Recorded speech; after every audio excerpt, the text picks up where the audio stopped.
નમસ્કાર, આપ જોઈ રહ્યા છો મારો અવાજ ન્યૂઝ। શું બાળમજૂરી બંધ થઈ છે ખરા? વડનગર નવા બસ સ્ટેશનની સામે આવેલ કોમ્પ્લેક્સ આગળ ખાડો ખોદીને પાઇપલાઇન નાખવાનું કાર્ય ચાલુ છે। એ કામ બાળકો દ્વારા થઈ રહ્યું હોય તેવું જણાઈ આવે છે।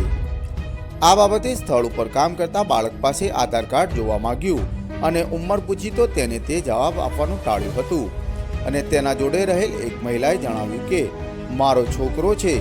તો શું કોન્ટ્રાક્ટરો બાળમજૂર રાખે છે? તે એક મોટો સવાલ છે।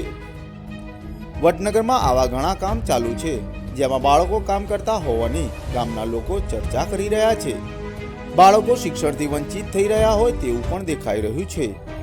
એક તરફ સરકાર બાળમજૂરી દૂર કરવા માંગે છે તો બીજી તરફ કોન્ટ્રાક્ટરો બાળકોને મજૂરી રાખતા હોય તેવું દેખાઈ આવે છે।